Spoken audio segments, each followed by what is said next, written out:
Bueno, pues el día de hoy vamos a tener la plática introductoria justamente a este curso que está ofreciendo Liceo Académico MX, que es la reparación del daño desde el derecho internacional, la aplicación en México y pruebas para acreditarlo.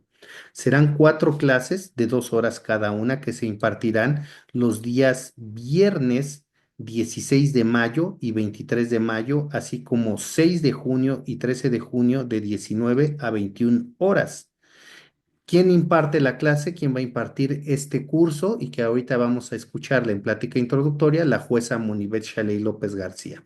Allí están los temas que desarrollaremos durante el curso: reparación del daño desde el derecho internacional, la aplicación en México y pruebas para acreditarlo. Los temas son fundamentos internacionales de la reparación del daño, concepto y la evolución histórica, los instrumentos internacionales clave, los casos emblemáticos. En la clase 2 veremos la aplicación en México, el marco legal, desafíos, marco normativo nacional, casos prácticos, retos en la implementación. En la clase 3 veremos las pruebas para acreditar el daño en contextos nacionales e internacionales, los tipos de prueba, los estándares de prueba y la perspectiva de género. Y en la clase 4 veremos innovaciones y retos actuales en la reparación integral, temas innovadores, tecnología y reparación y propuestas para México. En un momento más, aquí a quienes están en Zoom, bueno, pues les dejaremos todos los datos para quien guste tomar este curso. Y asimismo, desde este momento voy anunciando también ya este siguiente curso que es también de la misma manera y de la misma envergadura, es muy importante porque vamos a tener este curso básico de Compliance Program que lo va a impartir justamente la jueza Monibet Shaley López García. Este curso será 5 clases de 2 horas y se impartirá a partir justamente del día 20 de junio, 27 de junio, 4 de julio, 11 de julio y 18 de julio de 19 a 21 horas. ¿Qué vamos a ver? Son 5 módulos. Veremos la introducción al compliance, el compliance penal y responsabilidad penal de las personas jurídicas, los programas de cumplimiento especializados, el compliance officer y la prevención de operaciones con recursos de procedencia ilícita. Este curso tendrá un precio de 2,000 pesos y bueno, pues quien guste se puede inscribir. Ya arrancamos formalmente ya las inscripciones también para ambos cursos con la jueza Monibet. Síganos en redes sociales, en Facebook, en Instagram, en YouTube, en X, y ha llegado la hora y el momento. Vamos a dejar ya el uso de la voz a la jueza Monibet, a quien le cedo ya las plataformas del liceo académico. Adelante, jueza Monibet. Hola, buenas tardes a todas, a todos, a todes. Ya sabemos por qué utilizamos el todes. No los voy a abrumar ya con esa explicación una vez más. Vamos a hablar un poquito de la reparación integral del daño, una breve introducción, y del derecho de daños, más que nada el derecho de las víctimas. La reparación integral del daño tenemos una visión bastante complicada en México, y lo digo bastante complicada porque somos una sociedad que estamos acostumbrados a ver la reparación del daño únicamente de manera monetaria. Es decir, cuando hablamos de reparación del daño, ¿qué nos imaginamos? Dinero, ¿cierto o falso? Los que tienen prendida su camarita. Reparación del daño y nos vamos a dinero. Entonces, es parte de nuestra idiosincrasia. El que diga, no, no es cierto, debemos de ver su proceso de construcción como está.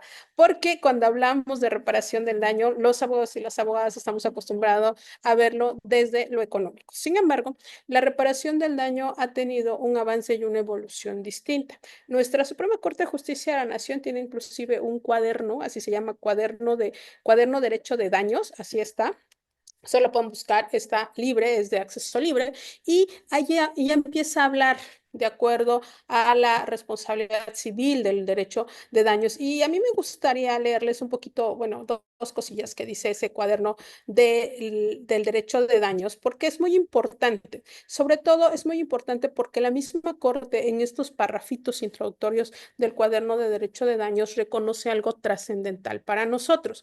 Y en el segundo párrafo dice algo así: este entendimiento tradicional de la responsabilidad civil ha sido expandido y profundizado a partir de una serie de decisiones recientes de la Suprema Corte y desarrollos legales afines. Estas transformaciones en la materia materia responden en gran parte a la incorporación de estándares internacionales y derechos humanos al derecho de daños. Ahí la Corte dice, pues fíjate, sí ha avanzado, pero pues no ha avanzado porque yo sea el non plus ultra del derecho, sino porque esto tiene un nacimiento en los estándares internacionales y los derechos humanos del derecho de daños. Es decir, la reparación integral del daño que tenemos a este momento en materia penal, la reparación del daño que tenemos en las materias civil, administrativa y todas las derivadas, devienen del derecho internacional de los derechos humanos. Entonces, una cosa, para entender realmente la reparación del daño, nos tenemos que ir a la esencia, y la esencia no ha sido desarrollada tal cual la tenemos hoy en México. Es un desarrollo del derecho internacional de los derechos humanos. Si no entendemos derecho internacional de los derechos humanos, nos va a costar entender cómo puedo yo causísticamente elegir actos de investigación. Voy a llevarlo a la materia penal, ¿vale? Ya saben que yo soy penalista, entonces yo todo lo llevo a la materia penal porque es de lo que como, de lo que vivo, de lo que respiro y lo que sueño todos los días. Entonces, no vamos a poder entender de manera correcta y adecuada la reparación integral del daño en materia penal si no entendemos derecho internacional de los derechos humanos, si no entendemos jurisprudencia de la Corte Interamericana de Derechos Humanos, si no hemos estudiado y analizado algunas sentencias del Tribunal Europeo de Derechos Humanos.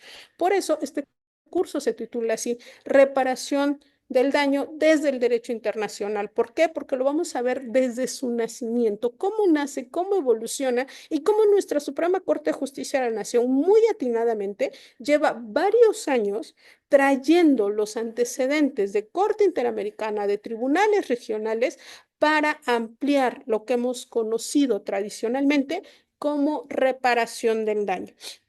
A este momento pareciera que hemos avanzado muchísimo. Estamos casi a 10 años de la implementación del Código Nacional de Procedimientos Penales, unos años lo mismo con la Ley Nacional de Ejecución Penal. Sin embargo, no hemos avanzado en reparación integral del daño. ¿Por qué no hemos avanzado en temas torales como reparación integral del daño, como auto de vinculación a proceso y su estándar probatorio para dictarlo? Porque seguimos renuentes a entender que todo esto tiene una columna vertebral basada en los derechos humanos. Entonces, vamos a ver que la reparación del daño está unida a los derechos de las víctimas. No podemos hablar de reparación del daño sin entender también el derecho de las víctimas. Y ojo, aquí estamos hablando del derecho victimal.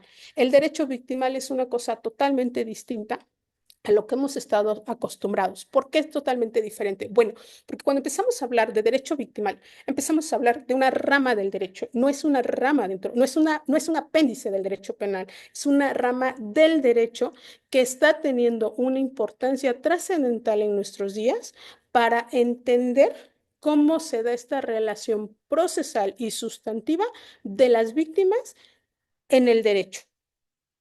Porque además no solamente hay víctimas en el derecho penal, sino tenemos víctimas en diferentes momentos. Las víctimas a violaciones a derechos humanos, las víctimas obviamente, estas violaciones a derechos humanos y el actuar de los servidores públicos en el Estado. Tenemos diferentes tipos de víctimas. Y cuando hablamos de derecho victimal o del derecho de las víctimas, estamos hablando de todas estas reglas conceptuales, procesales, que nos llevan a establecer una correcta protección de los derechos de estas personas que han sido vulneradas, pues obviamente en sus derechos. Entonces, hablar de la reparación del daño también es hablar del derecho victimal y del derecho de las víctimas. Ojo, derecho victimal que tiene dentro de todo el derecho de las víctimas. Y en este caso, a mí me gusta mucho el voto que hace este juez de la Corte Interamericana. Los que ya me conocen saben que yo soy pro Corte Interamericana. La Suprema Corte me gusta mucho, pero no en todos sus criterios. Entonces, yo soy pro Corte Interamericana y muchas de las cosas yo las tomo de la jurisprudencia de la Corte Interamericana, que es totalmente aplicable a nuestro país, que es parte de nuestro marco normativo, que tenemos que aplicarla y respetarla. Y este voto razonado del juez Cancautri, del caso Villagrán Morales y otros versus Guatemala, o mejor conocido como Niños de la Calle, sabrán que es un caso de los 80s. Es de 1988 este caso. Entonces es un caso bastante viejito, pero que además a nosotros nos da el primer concepto de víctima y hacia dónde tiende este concepto de víctima. y por ende hacia dónde va a tender el derecho de protección de las víctimas. Entonces, tenemos que iniciar con un concepto de víctima, porque aquí también vamos a evidenciar una práctica, un mal vicio, una situación que se está generando desde las fiscalías. Y el juez nos dice, es el derecho internacional de los derechos humanos quien clara y decididamente ha rescatado la posición central de las víctimas en el derecho internacional, por cuanto se encuentra orientado hacia la protección de la persona humana y atender sus necesidades.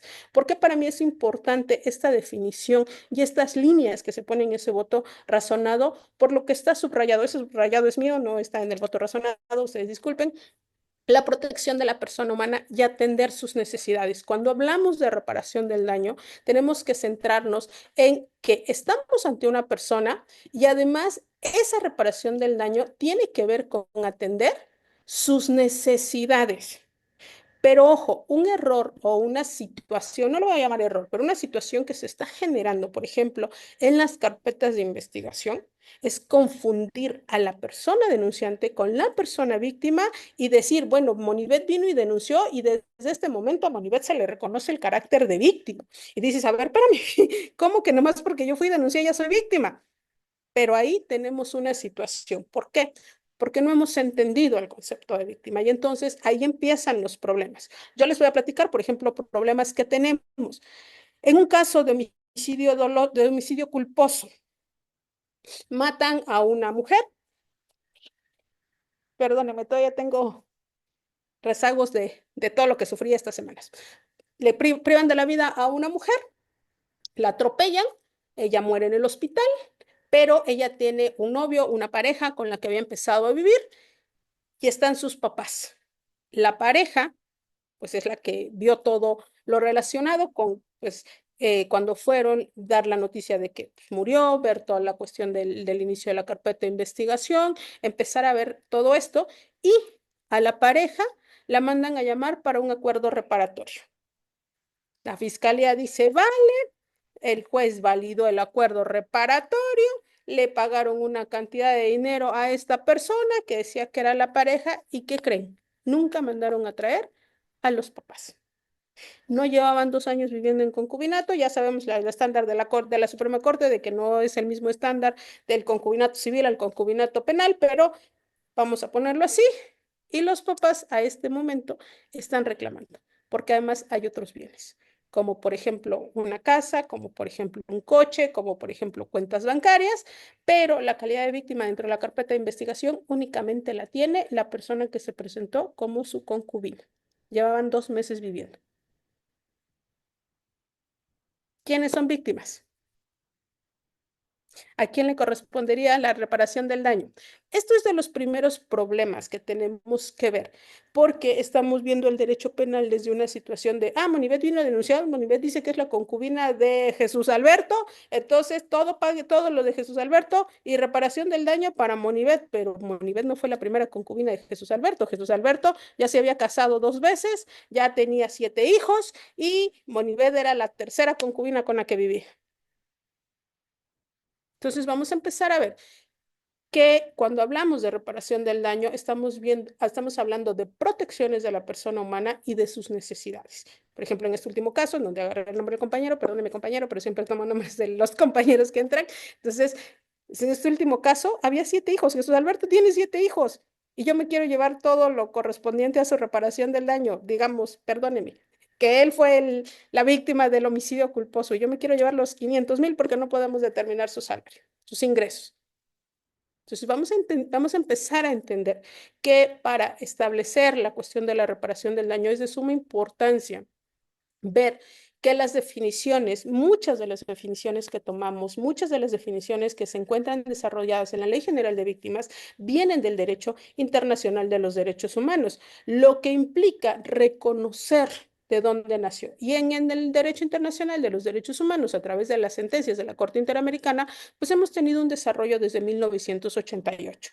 Ese desarrollo con niños de la calle, que es como conocemos esta sentencia, es más conocida como Niños de la Calle que Villagrán Morales y otros versus Guatemala, nos va dando esto y a través de ese voto razonado nos introduce estas cuestiones bien importantes, protección de la persona humana y atender sus necesidades, que son dos cosas bien potentes. Atender mis necesidades, ¿cuáles son mis necesidades como víctima?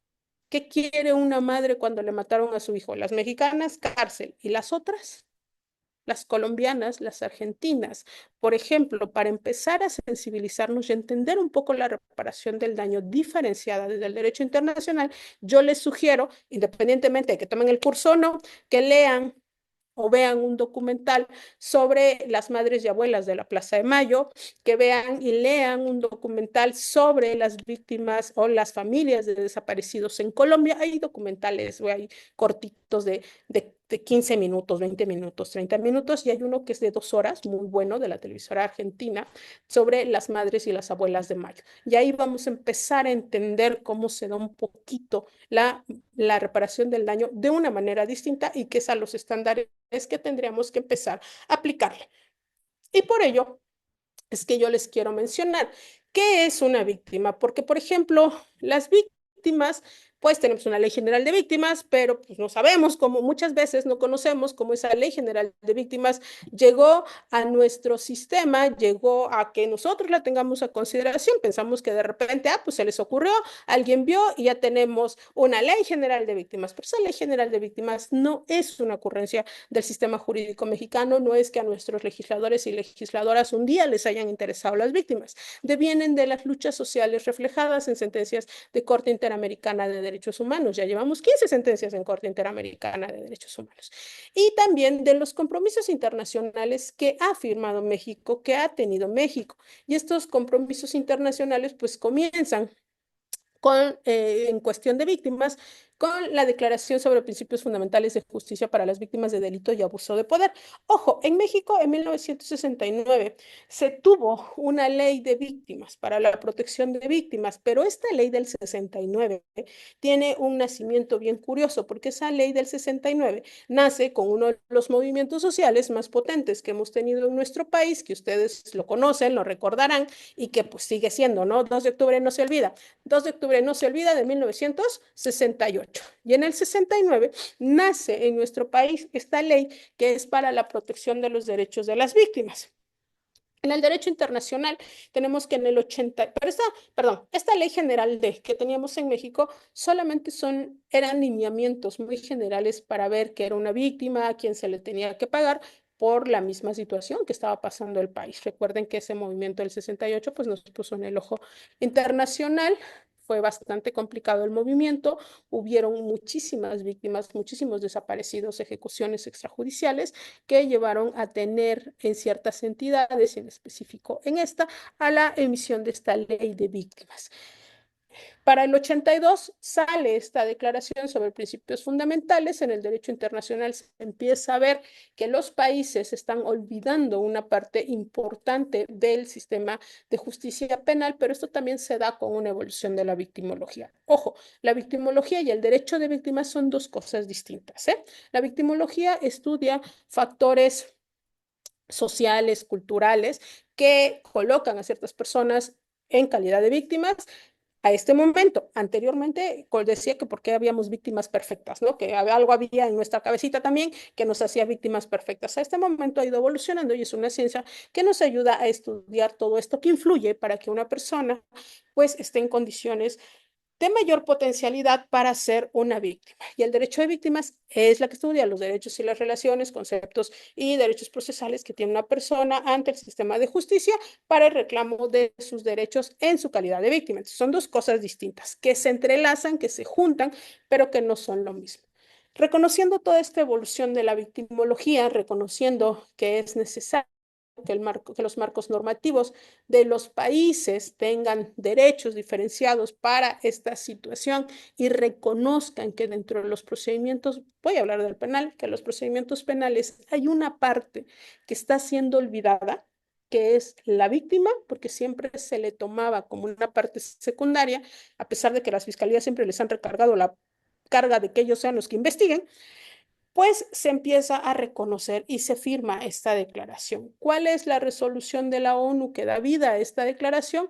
la 40 diagonal 34 del 29 de noviembre de 1982.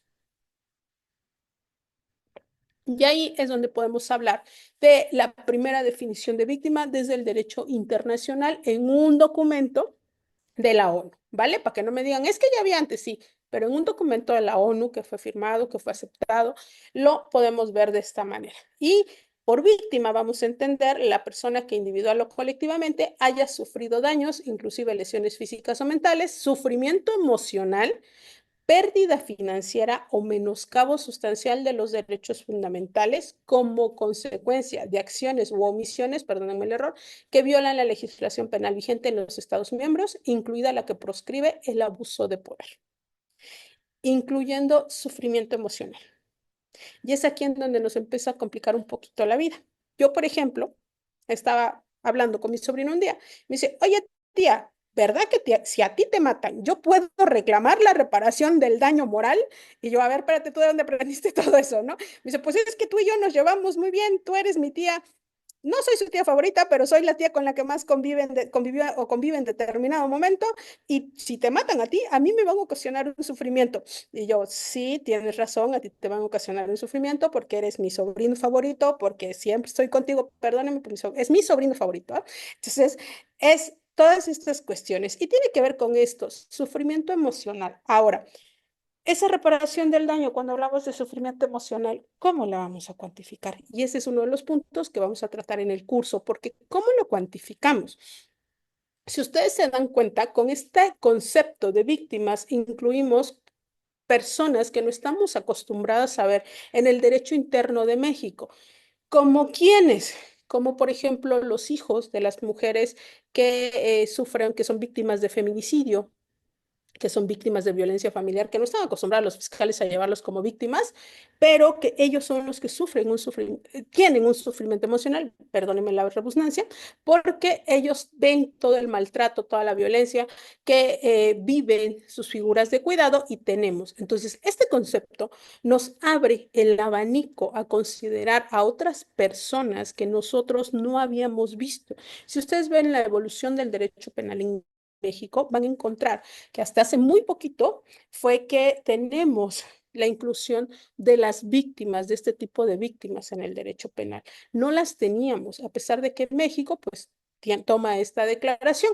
Y aquí es en donde vamos a empezar a ver esta circunstancia. Y hay algo bien interesante de esta declaración de las víctimas que va unida a la reparación del daño y que le obliga a los estados, como el mexicano, a tomar ciertas acciones. Y dice, podrá considerarse víctima a una persona con arreglo a la presente declaración, independientemente de que se identifique, aprenda, enjuicie o condene al perpetrador, e independientemente de la relación familiar entre el perpetrador y la víctima. ¿Qué significa? Que si México acatara lo que él mismo firma, a lo que él mismo se compromete, aunque no existiera una persona condenada por un delito, tendríamos que tener un fondo porque si se le acreditó la calidad de víctima, tendríamos que repararle el daño. Y ahí está bien cañón, ¿sí o no? Porque decirle a México, ay, perdón, creo que fue error, decirle a México, tú sentencies o no sentencies, pagas la reparación del daño, ¿qué creen? ¿Les va a gustar a las instituciones? Van a decir, a ver si para me saco los millones que tengo aquí guardados para las víctimas. Si no tenemos para darles para que se transporten, no tenemos albergues, ¿qué va a pasar con esto? Pero ya se dieron cuenta la importancia de conocer la circunstancia de dónde tomamos los principios para una víctima, de dónde tomamos los principios para una reparación del daño, porque desde esta declaración, que es una declaración de muy buenas intenciones, ¿eh? Pero que nos da conceptos fundamentales para el derecho victimal en México. Tenemos que, independientemente de esto, tú tendrías que estar haciendo una reparación del daño porque me estás reconociendo la calidad de víctimas. Las comisiones, la federal y las estatales de víctimas, tienen una chamba bien potente. No se han dado cuenta de la importancia y de la trascendencia para el sistema jurídico mexicano que tienen estas comisiones y del trabajo que tienen los asesores jurídicos y asesoras jurídicas que están como servidores públicos de estas comisiones. ¿Por qué? Porque vean, ok, no te, no te puedo condenar a una persona, pero ¿qué crees? Te tengo que reparar el daño. Y si no tengo persona física a quien reclamárselo, te lo reparo yo, Estado. No le va a gustar mucho a los jueces, no le va a gustar mucho al Estado, pero tendríamos que tener una vía para reclamar esto porque deviene de un reconocimiento de la calidad de víctimas. ¿Alguno sabe cuáles son los requisitos para que nos reconozcan la calidad de víctimas en las comisiones de víctimas? Si se lo saben, muy bien. Si no se lo saben, ahí se los dejo de tarea, porque no los vamos a ver ahorita, porque son bastantes y tendría yo que irme sobre otro eje. Entonces, vamos a ver esta circunstancia. Es muy importante que empecemos a conocer. Si somos abogadas, abogados, abogadas litigantes, tenemos que empezar a conocer estas circunstancias. Yo los conozco porque soy jueza y porque me ha tocado una o dos o tres cosillas y además me interesa mucho el derecho victimal. Y aquí tenemos también como nuestra ley de víctimas, pues define lo que es una víctima, ¿no? Y aquí ya nos habla de víctimas indirectas, de víctimas potenciales y también nos habla de la calidad de víctimas de grupos y colectividades u organizaciones sociales. Y vean esto, nuestra ley general de víctimas ya nos establece también víctimas colectivas. Y cuando se trata de víctimas colectivas, la reparación del daño cambia. ¿Y por qué va a cambiar? Porque esa reparación del daño tiene que ser consensuada. ¿Con qué? Bueno, toda reparación del daño tiene que ser consensuada, pero en este caso en específico tiene que ser consensuada con la colectividad. Ejemplo, pueblo y comunidad indígena que resultó víctima de la comisión de un delito y que hay que hacer la reparación del daño. Hay que preguntarle al pueblo y la comunidad, hay que ir y estar con ellos, escucharlos y ver cuál es la reparación del daño que de manera colectiva les parece más adecuado para poder garantizar ese derecho a la reparación del daño. No es nada más, pues es un pueblo y comunidad, páguenle tanto. No, espérate, ahí no funciona así. Ahí hay que consultar. Y esto requiere el conocimiento de la interculturalidad, el conocimiento del pluralismo jurídico, el conocimiento de la interseccionalidad para poder establecer esa circunstancia. Y es muy importante tomarlo en consideración porque nuestra Ley General de Víctimas ya lo contempla específicamente las víctimas de grupos, comunidades u organizaciones sociales. Por ejemplo, en organizaciones sociales es algo que tenemos muy abandonado. ¿Conocen? Voy a dejarles de compartir tantito. ¿Conocen el caso de Digno Ochoa y familiares versus México en Corte Interamericana? México no ha cumplido con la reparación del daño hacia la organización, porque también tiene que ver con la protección de defensores de derechos humanos. No tenemos. En México, ser defensora de derechos humanos es una de las cosas más riesgosas que existen. Tenemos niveles de violencia hacia las defensoras y los defensores de derechos humanos al nivel de países con conflictos armados internacionales, que significa que los defensores de derechos humanos vivimos como si en México hubiera guerra permanente. Y digo vivimos porque parte de mi función, los fines de semana que no voy a juzgado, hago defensa de derechos humanos desde la capacitación. Entonces, ese es el punto. Ese es el punto. Y tenemos que empezar a entender que la reparación del daño implica reconocer estas circunstancias desde el derecho victimal. Les dejo, bueno, aquí puse los principios que tienen que ver con las víctimas, cómo se aplica la Ley General de Víctimas y vemos a ver una circunstancia. ¿Por qué se los pongo? Porque hay un principio que a mí me gusta mucho, pero que no estamos acostumbrados a usar los penalistas, la complementariedad. Significa que las acciones deberán realizarse de manera armónica, eficaz y eficiente, entendiéndose siempre como complementarias y no excluyentes.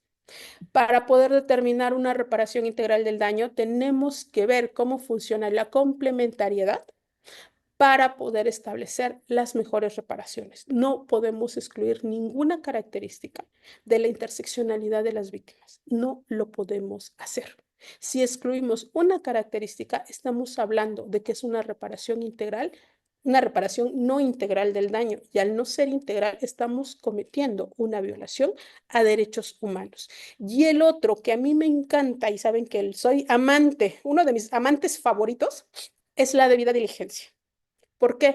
Porque es un tema apasionante que no puedes conocer si no conoces Derecho Internacional de los Derechos Humanos. Y esto significa que deberán realizar todas las actuaciones necesarias dentro de un tiempo razonable para lograr el objeto de la ley. Y dentro del objeto de la ley de víctimas es lograr una reparación integral del daño que contemple todas las características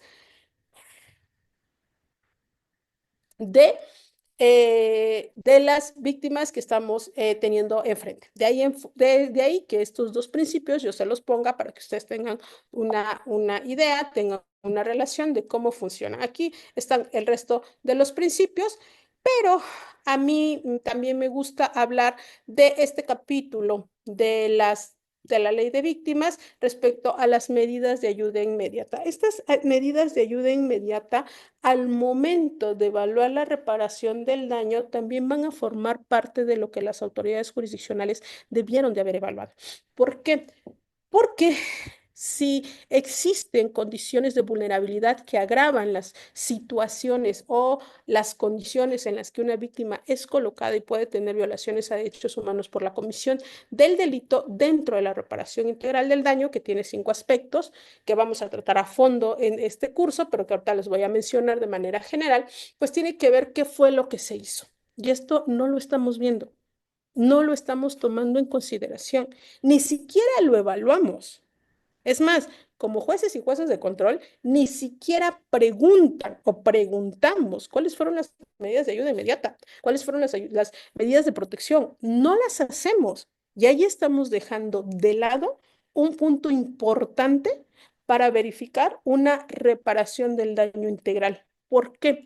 Porque estas medidas de ayuda inmediata, las medidas de protección, que se pongan dentro de la investigación, nos van a dar también pautas para ver cómo vamos a emitir en sentencia una reparación del daño integral. ¿Y esto debido a qué? Porque estas medidas van a tomar en consideración la naturaleza del delito, la afectación y también el avance. Voy a poner un ejemplo. Tratándose de víctimas de delitos sexuales, por ejemplo, las medidas de ayuda inmediata nos van a verificar cómo está el avance en el restablecimiento de la salud emocional. Es decir, una vez que yo tengo conocimiento como institución ministerial, parte de los derechos de las víctimas es que yo le brinde la atención psicológica, pero esa atención psicológica no nada más es la atención de contención, no nada más es la atención de urgencia, sino también es el seguimiento. Cuando yo llegue a reparación del daño, yo voy a tener todo un proceso de seguimiento y la psicóloga me va a decir, ¿sabe qué? Esta víctima quedó súper afectada y va a necesitar tratamiento durante toda su vida. Y las víctimas de delitos sexuales tienen una característica, necesitan tratamiento durante toda la vida, pero el tratamiento no es en la misma magnitud. Por ejemplo, cuando está muy cercana a la fecha del hecho, pues obviamente va a ir a lo mejor cada 15 días, cada semana al terapeuta. Cuando ya pasó un tiempo, ya ha aprendido herramientas, ya ha ido avanzando en su proceso de restablecimiento, ya no va a ir cada 15 días, a lo mejor va a ir cada vez, cada mes, cada 2 meses. ¿De quién depende? De la terapeuta. ¿Y cómo voy a hacer una reparación integral si no he tenido la medida de asistencia? Por eso es muy importante tomar en consideración lo que dice la Ley General de Víctimas y, por ejemplo, los que me conocen como jueza de control saben que yo les decía, ¿y quién es la psicóloga que está dando el tratamiento? Y me dicen, no hay, y yo, asesora, te dices experta, perdónenme, porque sí lo decía así literalmente, ya la maestra María Fernanda ya se rió, asesora, te dices experta en víctimas de violencia de género y no tiene tratamiento tu víctima, sí, pues apercibimiento de multas y no me dices en 15 días quién es la psicóloga que la va a atender. ¿Por qué? Porque vienes de una institución. Se oye muy grave, muy grave. Sí, yo también cuando me doy miedo en las audiencias, digo, ching, no, no quiero estar conmigo mismo en una sala de audiencias, pero tiene que ver con esto, tiene un fundamento. No es que a Monivet se le haya ocurrido, sino que tiene que ver con estas medidas que nos establece la Ley General de Víctimas y que nos dice, a ver, estas medidas de ayuda inmediata van a ver con esta situación. ¿A dónde la vamos a mandar? ¿Cuál es el tratamiento? ¿Qué es lo que me va a dar el seguimiento para mi reparación del daño? La reparación del daño no aparece de la noche a la mañana, ni tampoco los elementos los voy a encontrar así como que por generación espontánea, no, sino que son un seguimiento a la protección de los derechos de la víctima. Y esto, Por eso para mí es importante que ustedes tengan el referente de estas medidas de ayuda inmediata, porque como asesores, como asesoras, pues tienen que empezar a presionar un poco a las fiscalías de, a ver, fiscalía, sí, espérame, pero tú eres se supone que por designación de la ley, tú eres el encargado de tener todo esto. ¿Por qué? Porque tú te quedaste con los CEJUM, con los centros de justicia para las mujeres. Al quedarte con los CEJUM, te quedaste con la responsabilidad, porque el CEJUM, ahí va. Ahora sí que, chismecito judicial, el CEJUM dentro de sus facultades también iba a tener el manejo del fondo para las víctimas. ¿Sabían eso? Cuando se empezó a discutir todas esas circunstancias en el cabildeo, era que los CEJUMs también se quedaran con el fondo para las víctimas. Así que, ¿qué se estaban peleando las instituciones? ¿La responsabilidad de dar atención a las víctimas? ¿Saben dónde se supone que se va todo esto de los bienes que decomisan y toda esta ley de extinción de dominio y todo eso? Para el fondo para las víctimas. La ley de extinción de dominio, en un inicio, porque yo me capacité cuando apenas estaban sacando eso como propuesta, ya ahorita no, ya nomás es lo básico, era para que se creara para el fondo de las víctimas. ¿Alguien sabe dónde están todos esos bienes, dónde están todos esos recursos? Se los dejo de tarea para que los pongan en un amparo y ahí tienen hasta un tema de tesis si quieren titularse en su doctorado o en una maestría que estén haciendo. ¿Dónde están los fondos para atención de víctimas y dónde están los recursos de extinción de dominio que se han ganado? Chequen cuántos casos tiene su entidad federativa para ver dónde se han generado y empiecen a reclamarlos para las víctimas. Me van a matar, por eso no me quiere la estructura, pero estoy adentro de la estructura, puedo decirlo, esto es una cuestión académica, pero eso es parte de lo que ustedes van a encontrar como la motivación. La extinción de dominio no solo es el combate a la delincuencia organizada, creo que por ahí tengo un artículo con un compañero sobre la extinción de dominio y la delincuencia organizada, sino que también tiene una naturaleza que buscaba tener medidas para las víctimas y para todas estas cuestiones de apoyos económicos y todas las situaciones.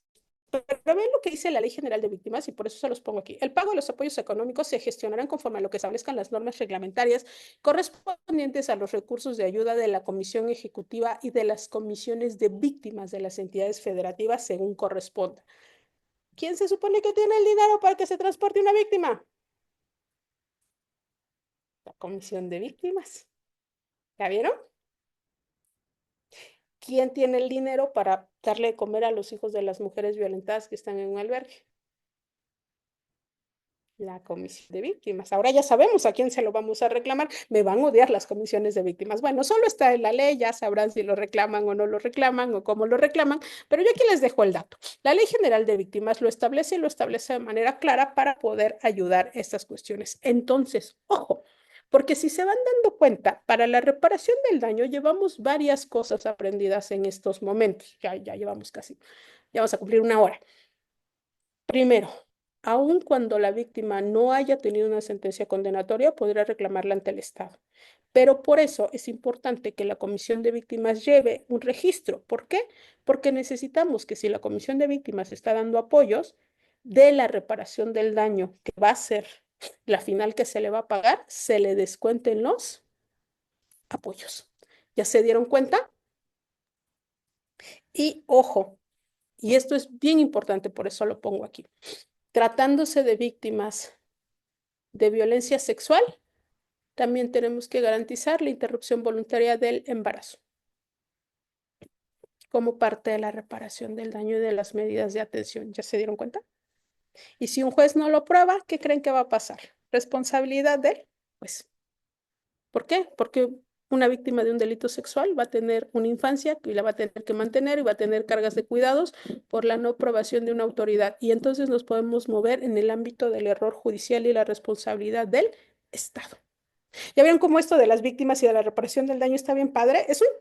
Perdón, ya saben que yo soy bien arrabalera ya a estas horas de la noche, es un chingo de información, son un chingo de principios, pero son muchas cosas que tenemos que empezar a ver. ¿Han visto que en alguna audiencia de control el juez empiece a verificar estas medidas?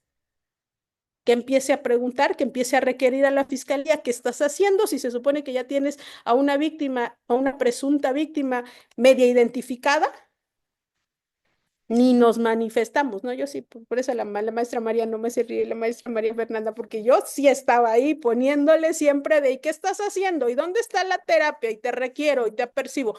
¿Por qué? Porque es una parte importante. La reparación del daño no la vamos a construir en la audiencia de juicio. la vamos a construir en la investigación complementaria, la vamos a construir desde el primer momento de contacto entre la institución con la víctima.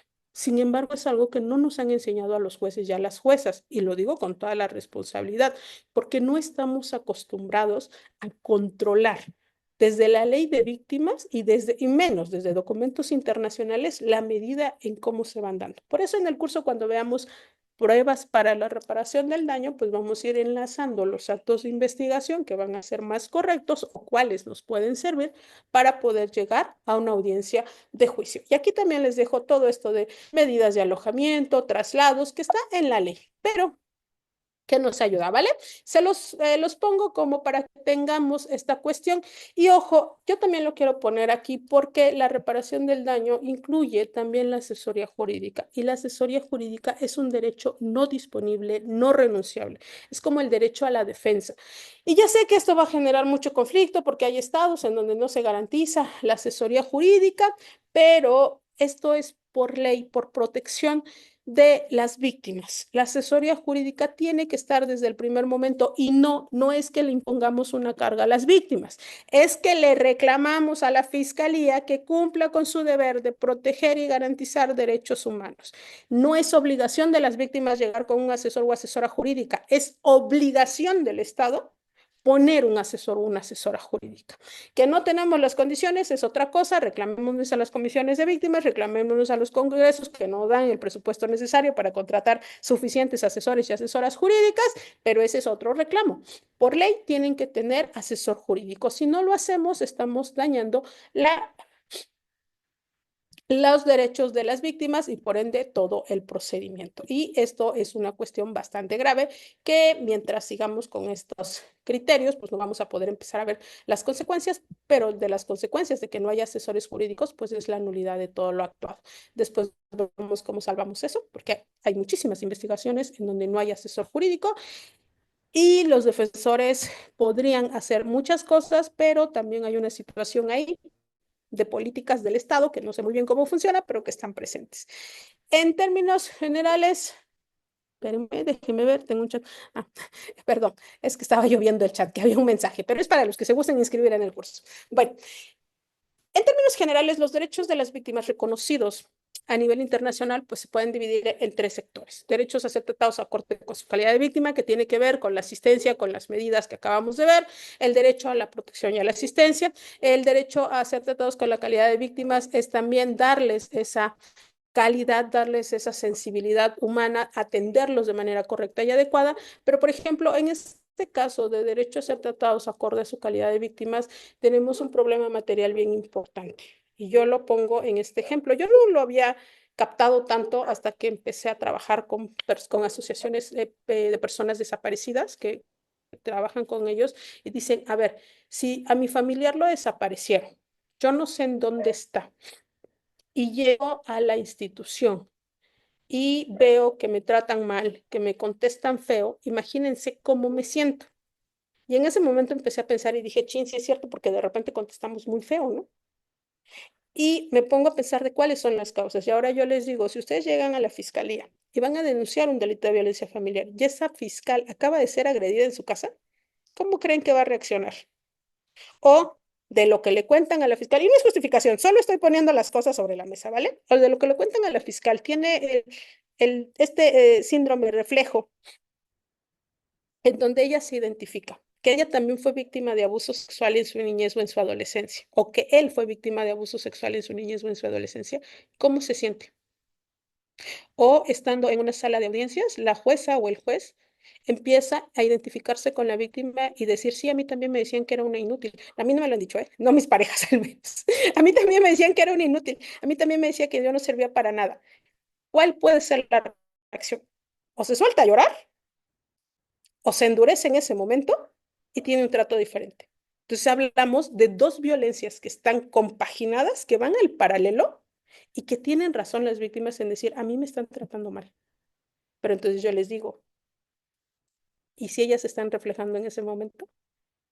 Entonces vemos varios problemas ahí bastante complicados, ¿verdad? Y que tenemos que tomar en consideración porque al final de cuentas El derecho a ser tratados acorde con la calidad de víctimas es un derecho que está dentro del derecho internacional, es un derecho que está para las víctimas, que está, ay, perdónenme, es que les está entrando gente y le quiero admitir y luego dejo de compartir, discúlpenme. Es un derecho que está contemplado, que tenemos que cumplir, que tenemos que hacer válido de manera material en el Estado mexicano, pero que realmente nos cuesta bastante. ¿Por qué?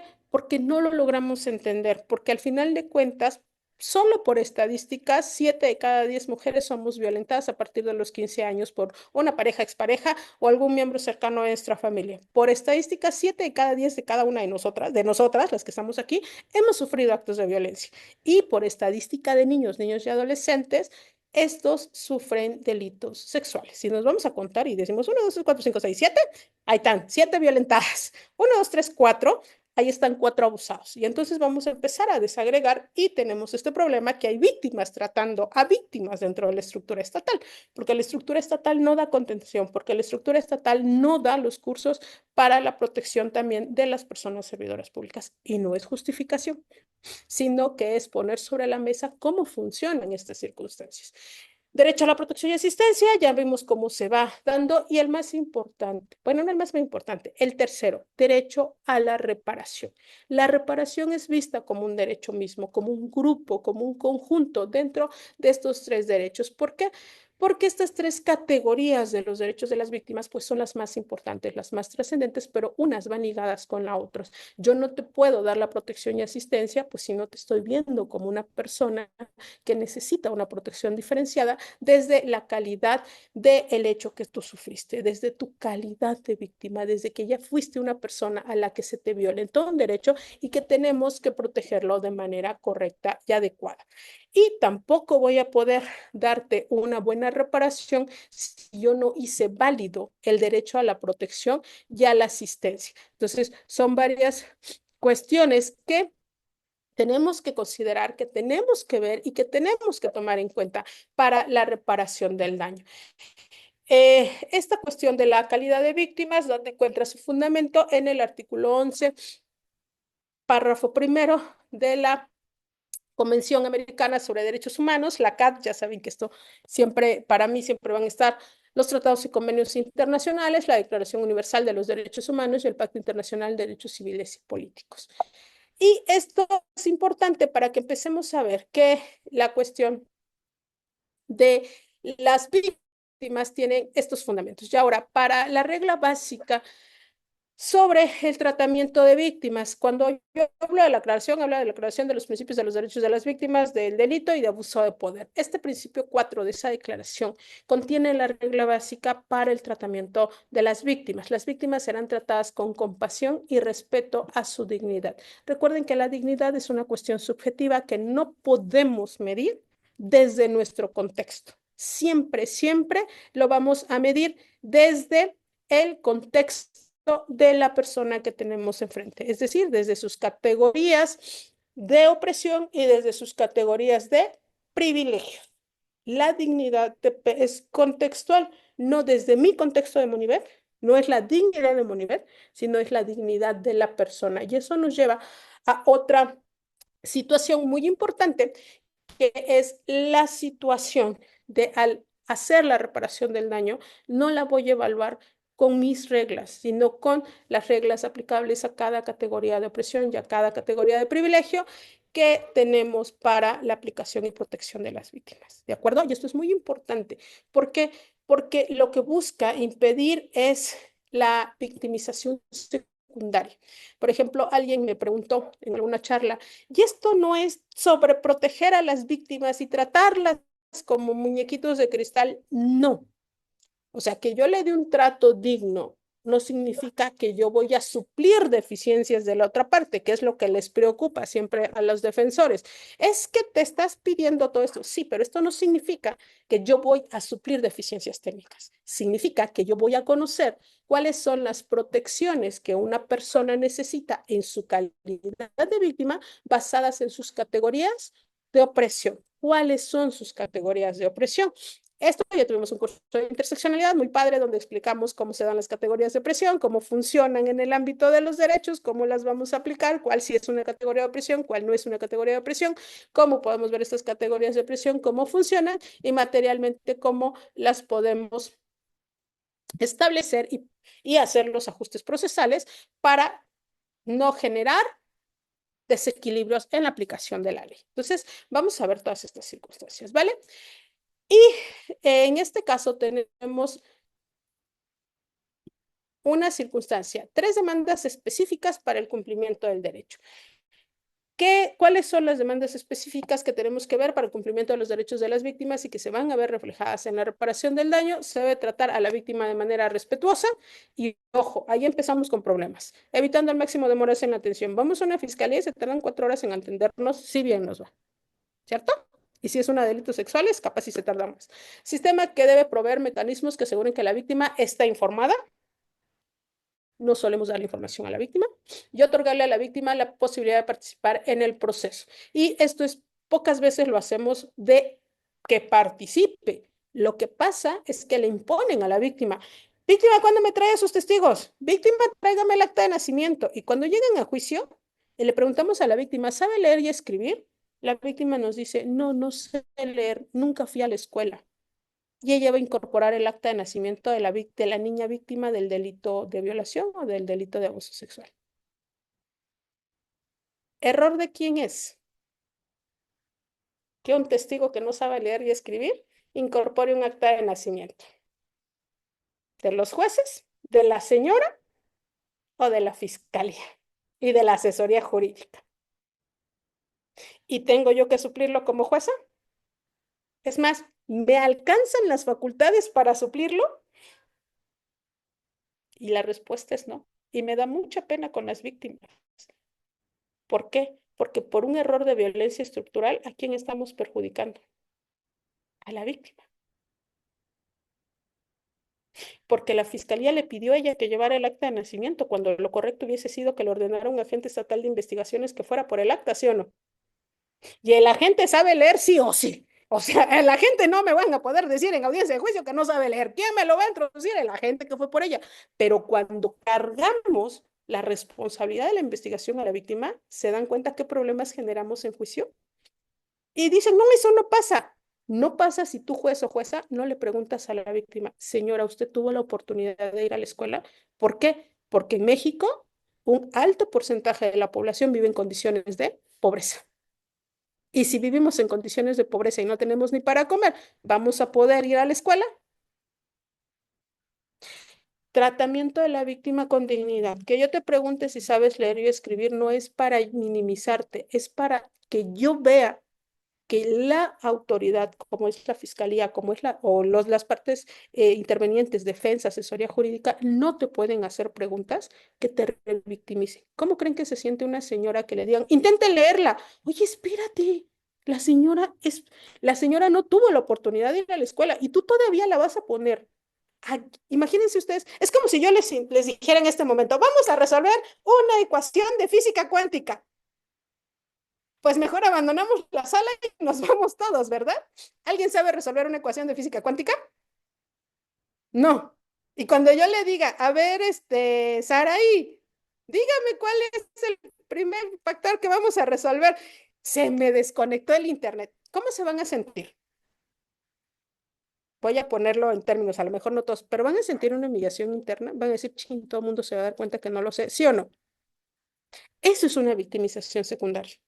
Yo no voy a poner en riesgo a un testigo, a una víctima, a que me lo victimicen de esa manera, porque el sentimiento que le van a ocasionar intentando que lea un documento cuando él no tuvo o ella no tuvo la oportunidad de ir a la escuela es bastante grave, ¿sí o no? Incluso ahí, si yo veo eso de la fiscalía, yo me puedo ocupar en reparación del daño. Y ahorita van a ver en dónde me voy a ocupar en reparación del daño cuando los fiscales y las fiscales y las asesoras y los asesores y los defensores y las defensoras hacen esa conducta.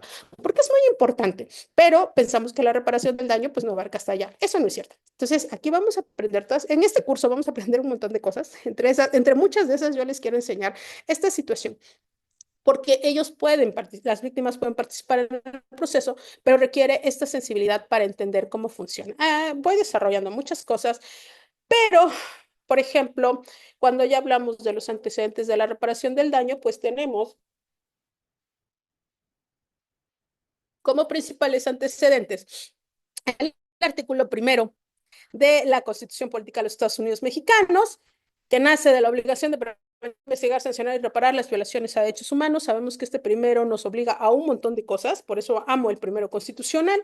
Se encuentra relacionado con el 63.1 de la Convención Americana sobre Derechos Humanos, la Ley General de Víctimas en el último párrafo del artículo primero y el amparo en revisión 706/2015, así como la creación de la Comisión Ejecutiva de Atención a Víctimas. Esos son nuestros principales antecedentes hablando de materia de reparación del daño. Ese amparo 706/2015, se los recomiendo que lo lean. Para todas las personas a los que se inscriban al curso, se los voy a hacer llegar y vamos a ver algunas partes importantes de análisis de ese amparo para que ustedes lo tengan en cuenta y lo podamos desarrollar. Resulta indispensable que entendamos que la reparación del daño tiene dos dimensiones, como obligación del Estado y como derecho fundamental de las víctimas. Por eso es que yo empecé hablando de los derechos de las víctimas y desde esos mismos derechos, pues aprendimos y empezamos a desprender que es una obligación del Estado.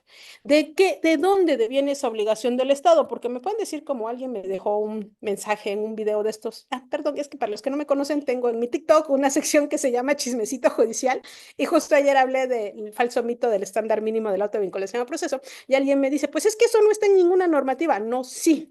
¿En qué normativas está? Pues en la Comisión Americana sobre Derechos Humanos, la Declaración Universal de Derechos Humanos, aparte del Pacto Internacional de Derechos Civiles y Políticos y en la jurisprudencia de la Corte Interamericana. Vean, desde el 88 en el caso Niños de la Calle, la Corte Interamericana ya estableció qué debemos de entender por víctimas, cuándo debemos entender a una víctima, cuáles son los elementos que debe de cubrir la característica de ser víctima. Y el otro que es el derecho fundamental de las víctimas. Y acuérdense, como todo derecho fundamental, tiene consecuencias procesales. Y estas consecuencias procesales pues van a afectar a las partes que intervengan dentro del procedimiento en el que nos estamos desarrollando. Y en este caso, en el procedimiento penal. Si una fiscalía, si una asesoría jurídica del Estado no cumple con su obligación de protección del derecho fundamental, con su obligación de protección del derecho humano, puede tener una consecuencia. Como que yo le inicio un procedimiento a ese servidor público. Y no es una cosa arbitraria. Es que recuerden, una de las circunstancias del derecho fundamental no es simplemente que está reconocido en una constitución o en una ley, sino es que tiene consecuencias distintas a las de un derecho humano. Y estas consecuencias de los derechos fundamentales las vemos reflejadas pues en las consecuencias procesales. Tengo que dar una vista, tengo que iniciar una carpeta de investigación, tengo que suspenderte en el cargo. ¿Por qué? Porque tiene que ver con estas protecciones diferenciadas. Entonces, la reparación del daño como obligación del Estado y como derecho fundamental. Y tenemos que verlo desde esas dos vertientes porque cada una trae consecuencias distintas. Si es mi obligación, juez, vigilar que haya una reparación integral del daño adecuada, es mi obligación verificar categorías de opresión, es mi obligación verificar categorías de privilegios para ver cuál es la reparación más adecuada. Es mi obligación verificar qué hicieron las autoridades que intervinieron antes que yo. ¿Qué hizo la Fiscalía? ¿Qué hizo la Asesoría Jurídica Pública? ¿Qué está haciendo la Defensoría Pública? Porque si aún siendo defensores, tienen la obligación de verificar algunos derechos, protecciones de derechos humanos. Entonces, al entender esto, vamos a ver, por ejemplo, en Velázquez Rodríguez versus Honduras, la Corte Interamericana ya dijo cosas importantes sobre la reparación del daño. Y vean, siempre me gusta poner mucho las fechas de las sentencias, porque estas fechas de sentencias nos ayudan a ver desde cuándo está el derecho internacional, pero que México ha sido muy reticente a aplicarlo porque somos netamente literalistas, somos letristas, no tenemos una cultura del derecho procesal constitucional y mucho menos una cultura del derecho internacional de derechos humanos. Pero Velázquez Rodríguez versus Honduras, ya en el 89, nos establece la responsabilidad internacional del Estado por actos de sus agentes o de particulares. Sus efectos son reparar el daño independientemente de la responsabilidad del Estado directa por el actuar de sus agentes. Un Estado puede ser responsable por la falta de debida diligencia de sus agentes, pero independientemente de eso, mientras descubrimos quién hizo la violación, tu obligación es reparar el daño. Los padres de los 43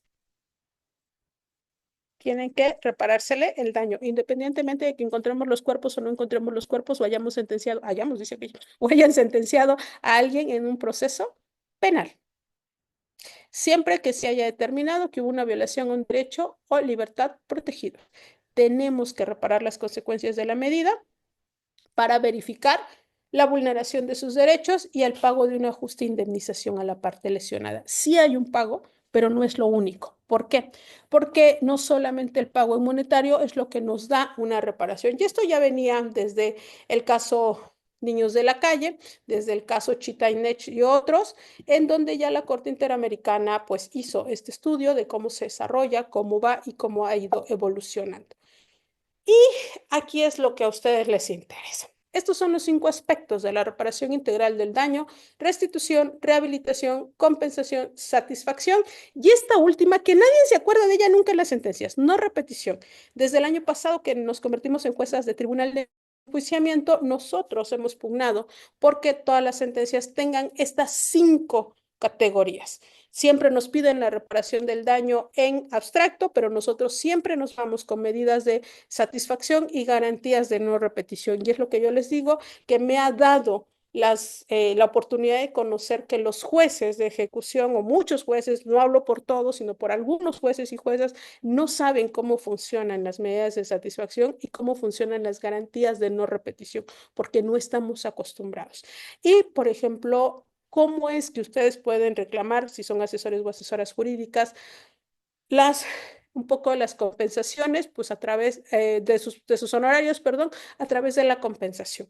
Dentro de esta categoría de compensación, en la reparación integral del daño, es en donde podemos meter el pago de gastos y costos judiciales del asesor jurídico, pero no solo del asesor jurídico, sino también de la víctima, de los testigos, que tienen que ver que tienen que trasladarse para venir a declarar. No lo hacen, lo tendrían que pedir desde audiencia intermedia. Por eso les digo que la reparación integral del daño no se construye en audiencia de juicio. Se construye durante toda la investigación, se ratifica en audiencia intermedia y se va a comprobar en audiencia de juicio. ¿Para qué? Para darle los elementos al tribunal de que tenga estas 5 categorías. Las más complicadas son medidas de satisfacción y garantías de no repetición. ¿Por qué? Porque las garantías de no repetición requieren una evaluación de lo que está sucediendo. Por ejemplo, una garantía de no repetición que mi terna, porque mis compañeros, tanto los que han estado como los que están ahora, me lo han permitido, es esta situación de establecer que todas las sentencias en donde va un delito sexual, le pidamos al Congreso del Estado que focalice una política pública con presupuesto necesario para la prevención de los delitos sexuales en niñas, niños y adolescentes. Pregúntenme si nos ha hecho caso. Ya nada más pregúntenmelo, no les voy a dar la respuesta, pero ustedes la tienen. Pero son garantías de no repetición. ¿Por qué? Porque es mi obligación ponerlas, o es nuestra obligación ponerlas. Ya si los cumplen o no nos cumplen, pues ya es otra cosa, porque recuerden que el oficio ya no lo liberamos nosotros, lo libera el juez de ejecución. Y es ahí en donde vienen los problemas. ¿Qué dice el juez de ejecución? ¿Y yo cómo le voy a pedir esto al Congreso? Pues así, con un oficio, fíjate que me ordenaron esto, pues órale, focaliza la política pública. Y no solamente a ellos. Por ejemplo, nosotros siempre ordenamos que se capacite a los fiscales y las fiscales, los peritos, los agentes estatales de la región, para que investiguen con debida diligencia, con perspectiva de género, con perspectiva de derechos humanos. ¿En qué fundamos esto? En algo muy sencillo. Artículo 63.1 de la CAT, Convención Americana sobre Derechos Humanos: se garantiza al lesionado el goce de su derecho o libertad conculcados, se reparen las consecuencias de la medida o situación que ha configurado la vulneración de sus derechos y el pago de una justa indemnización a la parte lesionada. Lo dividimos en 3. Son 5 aspectos que se han desarrollado en la Ley General de Víctimas a través del derecho internacional. Y vean lo que dice el 68.2 de la CAT. La parte del fallo que disponga indemnización compensatoria se podrá ejecutar en el respectivo país por el procedimiento interno vigente para la ejecución de sentencia contra el Estado. Indemnización compensatoria. Ya se dieron cuenta, y esa tiene una acreditación distinta. Y ya empezamos a hablar de daño material e inmaterial. Y el inmaterial se refiere a esto que se les complica tanto y que se nos complica tanto: esfera moral, psicológica, física, al proyecto de vida individual, colectivo o social. Todos tenemos un proyecto de vida, todos tenemos una expectativa de vida basada en nuestras propias circunstancias y en las personas que nos rodean. Las personas que nos rodean pueden tener una indemnización por el proyecto de vida que se han hecho con nosotros, pero que hay que acreditar. Ese es el punto que vamos a ver en los cursos, cómo lo vamos a acreditar, por qué lo vamos a acreditar, cuáles serían los actos más adecuados para hacerlo. Porque recuerden, no hay una fórmula mágica. Todo esto es causístico, pero sí puedo darles como lineamientos generales y elementos para poder hacerlo. E incluso hay algo que no lo hemos contemplado, pero ahí va. En materia electoral se podría hacer esto. ¿Cómo voy a reparar el daño que se ocasionó por una violación? ¿Qué se requiere? Pues conocimiento de esto para poder empezar a reclamarlo. Yo no fui proyectista en materia electoral, estuve en la Secretaría General, entonces ahí yo tenía otras funciones, pero es una cosa que yo siempre he tenido ganas de hacer. ¿Cómo podemos poner el daño material y inmaterial para la cuestión electoral? Ahí se los dejo. La administrativa, el administrativo sancionador, cuando a mí me sancionan como servidor público y me destituyen, no solamente me vas a regresar mis salarios caídos, ¿qué más me puedes ofrecer? Hay una serie de circunstancias. Y, por ejemplo, el daño material, vean todo lo que incluye daño emergente, lucro cesante, daño al patrimonio familiar y reintegro de costas y gastos. ¿Cuántas les hemos pedido? ¿Por qué lo hemos pedido? ¿Cómo lo hemos pedido? Son circunstancias que tenemos que ir considerando, que tenemos que ir poniendo sobre la mesa, porque realmente no hemos tomado en consideración esto, sino que lo hemos dejado de lado porque no entendemos muy bien. Y yo lo comprendo, ¿eh? Digo, a mí me ha costado mucho, yo es porque soy un amante de los derechos humanos desde hace más, ya me da pena decirlo, desde hace 20 años estoy con los derechos humanos.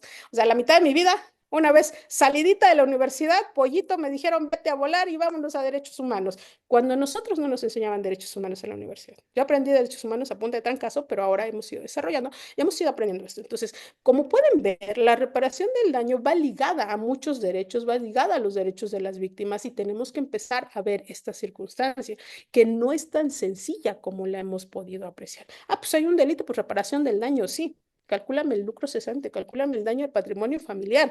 ¿Cómo calculo el patrimonio familiar? Calcúlame el daño inmaterial, la expectativa de vida, el proyecto. ¿Nos podemos llevar muchos millones? Probablemente, si logramos saber qué vamos a acreditar y con qué lo vamos a acreditar, porque tampoco podemos lucrar. Una de las cosas que tiene el límite a este derecho de la reparación del daño es el lucro. Y a mí me ha tocado ver, por ejemplo, tuve una de mis primeras audiencias como jueza, cuando echaba yo a perder más de lo que he hecho a perder ahora, era que llegó una señora con una lesión en el pie. Fue una lesión, digamos, pequeña, de estas que tardan en sanar menos de 15 días, pero ella quería de reparación del daño 600 y tantos mil pesos. Lo que pasa es que cuando hubo el delito de lesiones, ella se entierra un vidrio cuando pone el pie. Y dice que como se enterró ese vidrio en el talón, pues ella le tuvieron que hacer no sé qué y tuvo que pagar traumatólogo y llevaba notas y notas y notas y pedía 600 y tantos mil pesos. Cuando ya se desglosan las notas, pues muchas notas no eran ni siquiera relacionadas con esto. Y tú dices, espérate, si esto sanó en menos de una semana. O sea, no va a haber 600 mil pesos de pago de la reparación del daño. Conocer estos principios, conocer estos lineamientos, pues nos ayuda a establecer y a distinguir cuando una víctima está tratando de obtener un lucro o un beneficio de la norma penal. Y ahí ya es más sencillo. Pero pues para eso hay que conocer todas estas circunstancias y que vamos a tratar un poco más a fondo dentro de estas clases del curso. Espero que muchos se animen y si hay alguna pregunta es ahora o callen para siempre. Pues a ver, nada más, si me permites, rápido, antes de ser, porque están preguntando por el Facebook Live y se los comparto. Bueno, miren, ahí está el curso, las fechas son 16 y 23 de mayo, 6 y 13 de junio, es decir, días viernes, de 7 de la noche a 9 de la noche, 19 a 21 horas, Ciudad de México. Y el curso tendrá una inversión de 500 pesos Ahí están los temas que va a desarrollar la jueza, ya ahorita la acabamos de escuchar, solo deben de mandar un WhatsApp al 22 21 14 25 79. Agradecemos porque, bueno, con motivo de la plática ya tenemos la primera persona que se ha interesado que ya se inscribió en el curso. Muchísimas gracias y a los que están en plataforma Zoom, en el chat de Zoom, tienen los datos, lo mismo quienes nos ven por Facebook Live. Si alguien tiene una pregunta dentro de la plataforma Zoom, hable ahora o calle para siempre. Levante su mano virtual para darles la oportunidad. Solo que necesitamos que nos enciendan la cámara, por favor, licenciada Irma, si nos hace favor. No es lo único que le pedimos. A ver, vamos a Jesús René también A ver, voy con Alicia Gómez, la abogada Alicia Gómez, que tiene encendida su cámara, por favor. Esto lo hacemos por respeto a los ponentes y sobre todo porque no que... A ver, ya nos encendió la cámara licenciada Irma. Licenciada Irma, adelante, por favor. ¿De dónde nos acompaña? Su pregunta a la jueza.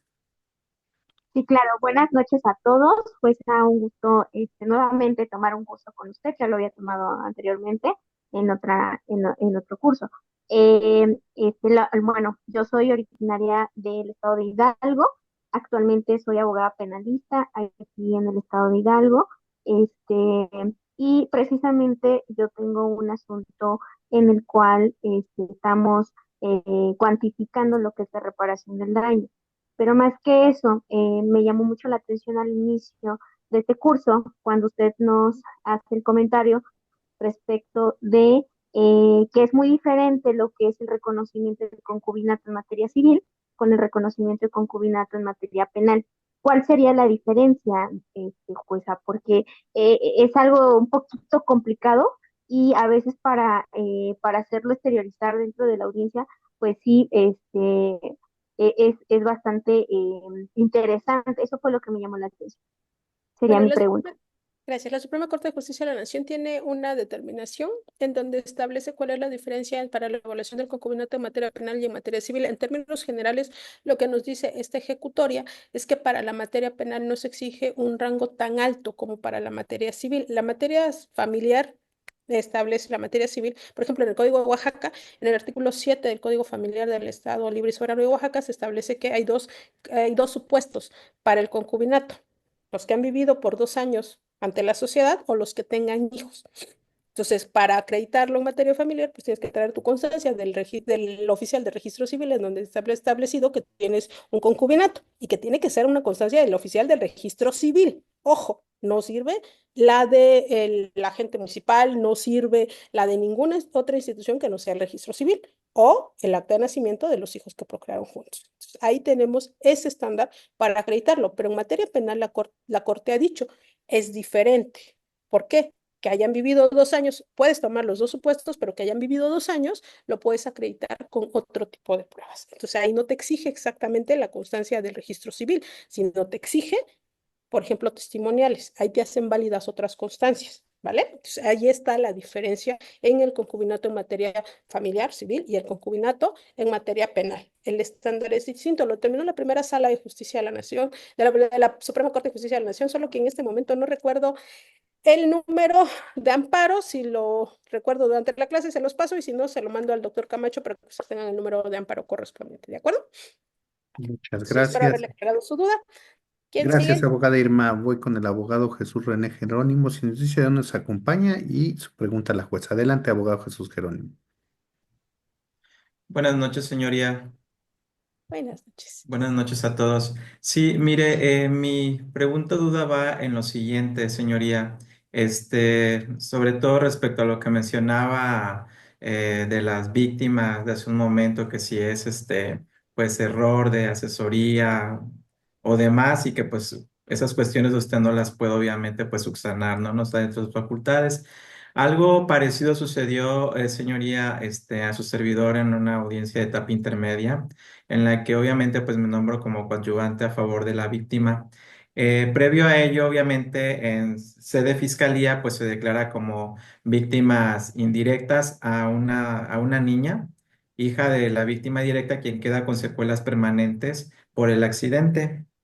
Entonces, en la coadyuvancia yo menciono de que el fiscal fue omiso en mencionar que también existía una víctima indirecta, que era una niña, y que por lo tanto yo solicitaba que se subsanara esa cuestión y que de igual forma se tuviera como víctima indirecta pues en audiencia intermedia a la menor.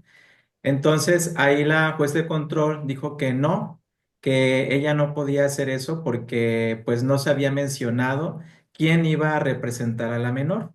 Entonces, yo obviamente pues en ese sentido le dije que no compartía lo que ella mencionaba porque precisamente pues su servidor como asesor jurídico, pues en mi humilde opinión siento que precisamente represento los intereses de la víctima directa como de las víctimas indirectas, aunado a que está uno de sus hermanos pues representándolo en las audiencias correspondientes.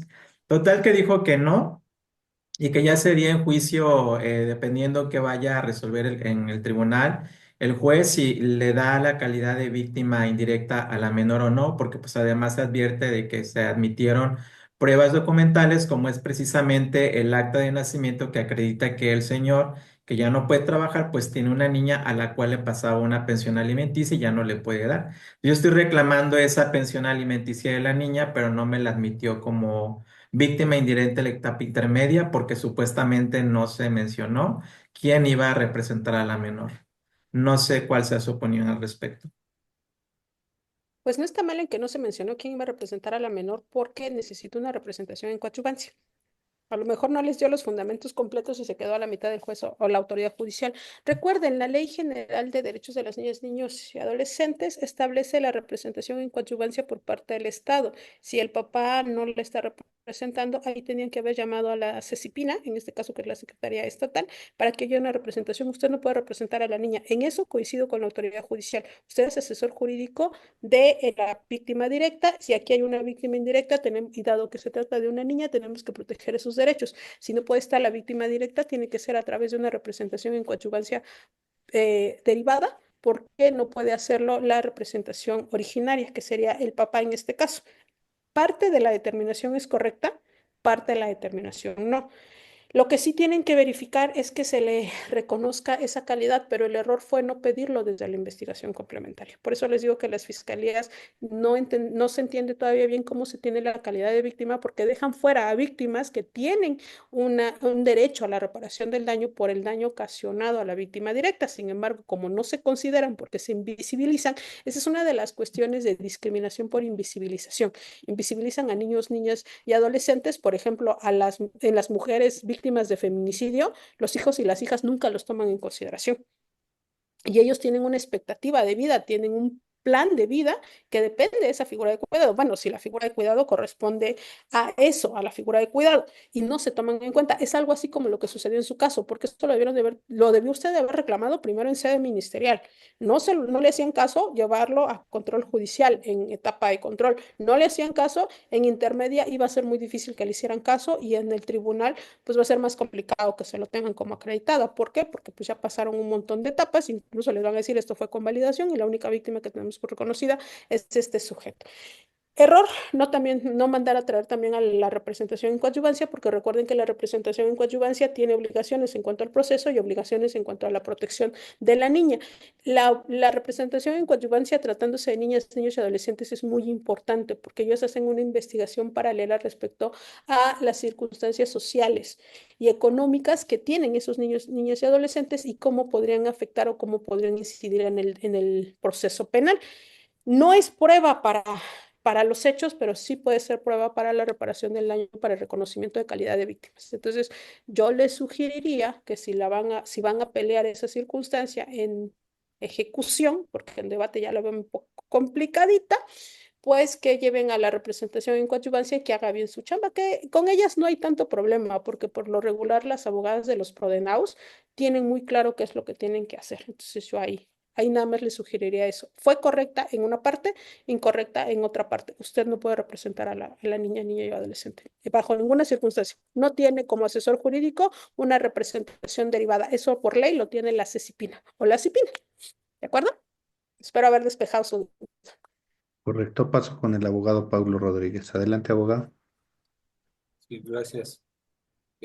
Maestra, en una audiencia, en donde se, en una audiencia penal, eh, respecto a la suspensión condicional del proceso, el asesor jurídico, cuando le da la intervención, reclama las costas. Además de la reparación del daño, agregó las costas.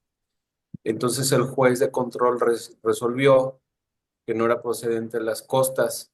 Y siempre me surgió la duda de por qué no admitió. Bueno, el argumento del juez fue que como no fue derivado del delito, como no fue consecuencia del delito, las costas, pues no lo consideró improcedente que se reclamara ese concepto.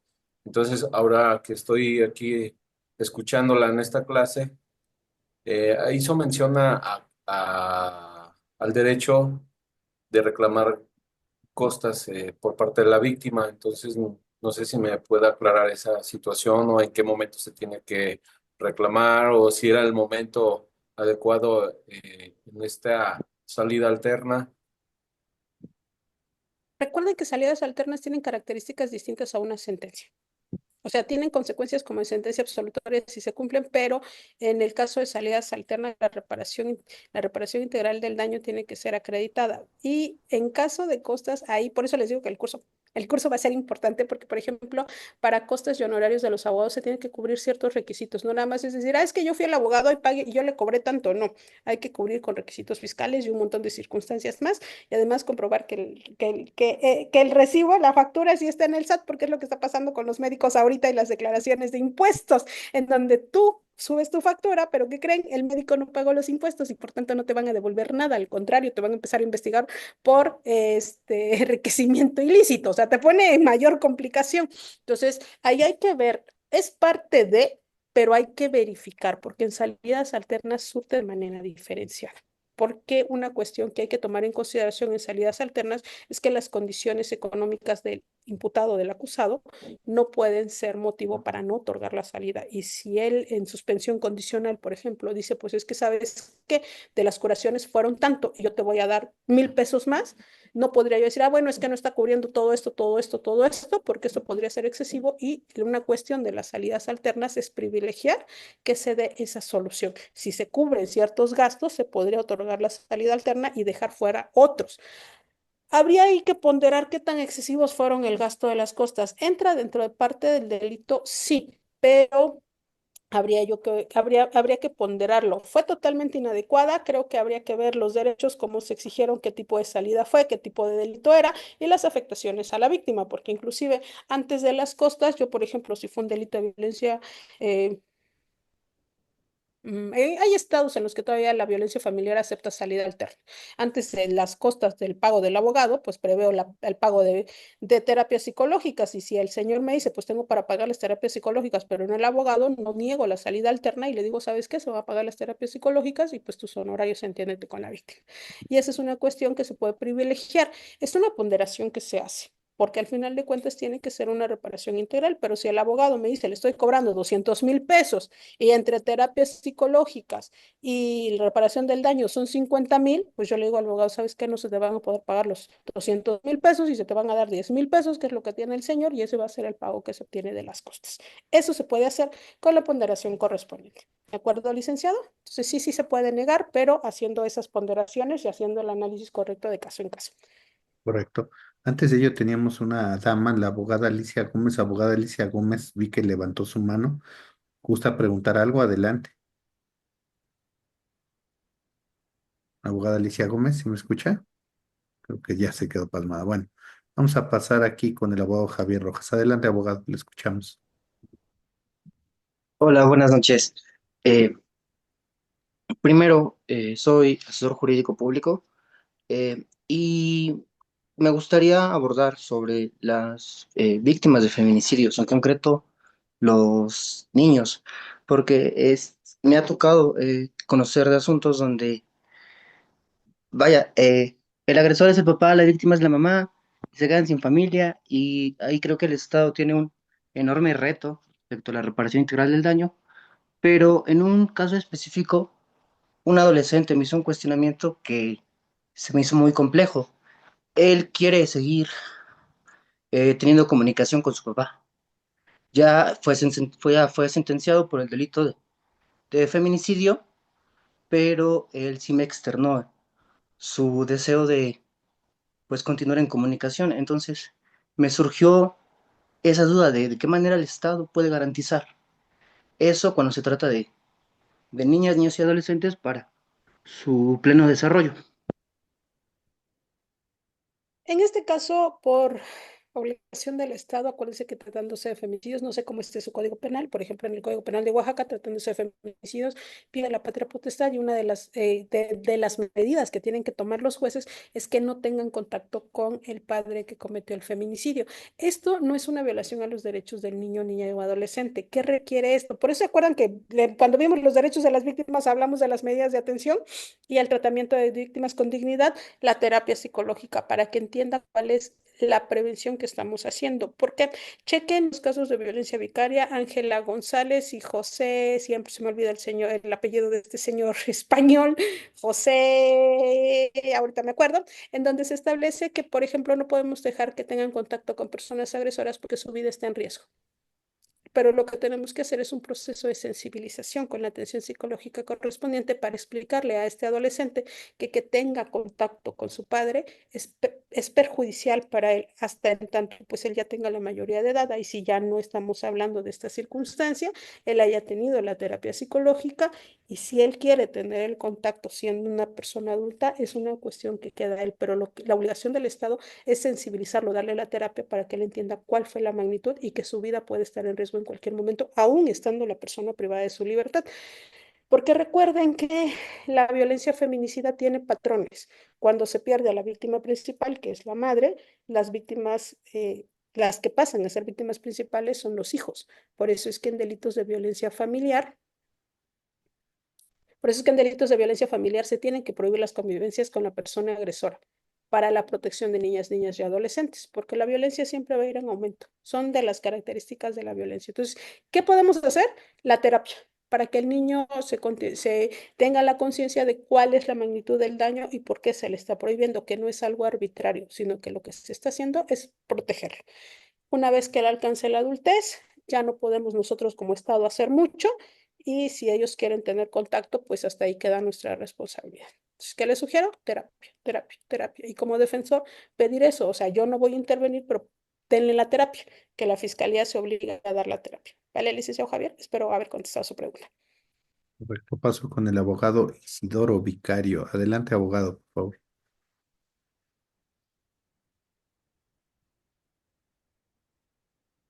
Buenas noches, señoría, muy buena ponencia. Agradecerle, un servidor lo está viendo desde el estado de Guerrero. Quisiera hacerle una pregunta rápida con el tema de la reparación del daño. Por ejemplo, para ser beneficiado eh, o para ser candidato a un beneficio previsional, por ejemplo, de lo que establece el artículo 137 de la Ley Nacional de Ejecución Penal, que se tienen que cumplir varios requisitos y entre esos requisitos es precisamente haber cubierto la reparación del daño. En un caso que me tocó ver, eh, la, la, el sentenciado no cubrió la reparación del daño porque fue sentenciado con el anterior sistema y lo único que acreditó con en esa fracción con el tema de la reparación del daño es un acuerdo del juzgado donde se tramitó la causa penal de que prescribió ya el derecho de la víctima para reclamar la reparación del daño. Entonces la pregunta es, no sé si hay alguna tesis o jurisprudencia donde se pudiera como acreditar de parte de la víctima de que el derecho a la reparación del daño o combatir contra esa prescripción. Entendemos que es un derecho constitucional y es un derecho fundamental para la víctima, pero el sentenciado está tratando de hacer valer de que la víctima ya no puede reclamar el tema de la reparación del daño porque ya prescribió y ese es un acuerdo del juzgado de la causa. No sé si me di a entender, señoría. Gracias. Sí, pero aquí me quedaría mucha duda respecto al acuerdo del juzgado, Porque ¿en qué basó su determinación para determinar la prescripción del pago y la reparación del daño y además otorgar un beneficio? La ley es clara, si no pagas la reparación del daño no obtienes beneficio. Si ya culminó tu sentencia, te tienen que dejar libre, no te pueden dejar en prisión por el pago de la reparación del daño. Pero si es para beneficio, ahí tendríamos que ver en qué basó en qué fundamentó y motivó el juez la prescripción, porque a mí es lo que no me quedaría claro. Es un derecho humano y fundamental. Ojo, para que prescriba la reparación del daño tendremos que hacer un estudio pormenorizado de por qué lo está haciendo, porque incluso que haya concluido la pena no significa y no haya pagado la reparación del daño lo libera del pago. Se tiene que reclamar por otra vía, pero no es que ya no se pueda reclamar. Entonces, yo no le podría dar una orientación adecuada si no conozco todos los pormenores. Y conocer todos los pormenores significaría tener a la mano ese acuerdo, porque si no yo le podría decir algo, usted va y lo ejecuta y me va a decir, no, pues es que no funcionó. Aquí sí tendría yo mis reservas hasta que yo no tuviera conocimiento completo de ese acuerdo, ya dar una opinión, que ya sería una opinión fundada y motivada. Me gustaría ver el acuerdo del juez porque me suena muy extraño que lo haya hecho. Es un derecho humano y fundamental de las víctimas a la reparación del daño. Perdóneme que no le pueda yo dar más orientación, pero es que si no tengo la información, no voy a poder dar una respuesta o una opinión certera. Entonces voy a estar dando, como decimos, palos de ciego, ¿no? Entonces ahí sí me gustaría, pero es con más tiempo y con más espacio, ¿vale? Discúlpeme, licenciado, pero Sí, necesito muchas ese. gracias, señoría. Muchas Dale. gracias. Bueno, De nada. seguramente el abogado Isidoro a lo mejor se inscribe, es alumno en liceo y está en todos nuestros cursos. Entonces, bueno, y creo que también está aquí con su señoría. Vamos con la maestra en psicóloga Xochitl Garrido. A ver, adelante, te escuchamos. Gracias. Muy, muy, muy interesante su plática, señoría. No ubicaba yo la institución que nos recibe hoy. Seguramente estaré en su curso muy, muy agradecida. Mi pregunta es la siguiente. Yo he fungido como perito en particular en varias ocasiones y recientemente un cliente, perito de psicología, un cliente me pidió algo que inmediatamente contesté que no, pero me surgió la duda. Me dijo que si yo podía fiarle el peritaje y que después de lo que él recuperara por la reparación del daño, pagármelo a mí. Dije, no, o sea, no hay modo, ¿no? Bueno, entonces, ¿qué le parece si usted dice que le está dando terapia a mi hija desde hace años y todo ese dinero nos juntó? Dije, yo le hubiera podido estar dando terapia a su hija desde hace años, pero facturo las terapias con un comprobante fiscal que sale como gastos médicos y psicológicos, que de hecho es deducible de impuestos. Y si yo tengo una factura de usted desde hace años, pues no puedo decir que le di terapias hace años, ¿no? Es que el abogado le está pidiendo para la reparación del daño. Que bueno, pues ignoro cómo estoy trabajando su abogado, no puedo tomar su caso, ¿no? Bueno, entonces nada más sea mi perito y cuánto me cuesta, pues no es que realmente creo que no estamos en el orden de ideas y no puedo ser su perito, pero puedo buscar a alguien más y mucho éxito en su caso, ¿no? Pero a mí ahora me surge la duda, bueno, ¿cuál sería entonces el proceso, por supuesto, legal para poder acreditar la reparación del daño como usted lo mencionaba? Suplicándole paciencia porque aunque estoy doctorante por terminar en derechos humanos, no soy abogado de profesión. Bueno, aquí vamos a ver que los actos de investigación para acreditar la reparación del daño son causísticos, van a depender mucho de las circunstancias de la víctima, el tipo de delito. Como usted ve, tenemos un daño material, un daño inmaterial, y el daño inmaterial se calcula mucho respecto a las intervenciones.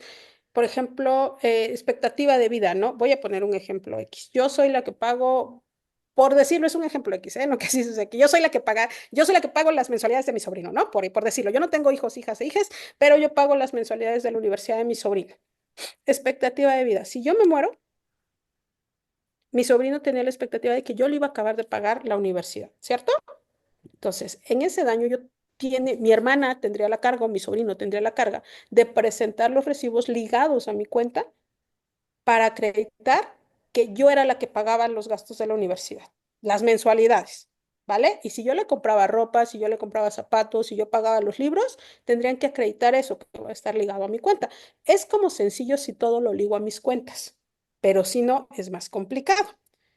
Pero además mi sobrino, porque además de que le pago la escuela, soy su tía favorita, que no me escuche mi hermana, que no me escuchen mis hermanas y las otras tías, soy su tía favorita, pongamos, ¿no? Y mi sobrino tuvo un daño emocional por eso. A partir de que a mí me privaron de la vida, pues mi sobrino bajó sus notas, ya no tiene la misma intención, está deprimido, necesita terapia.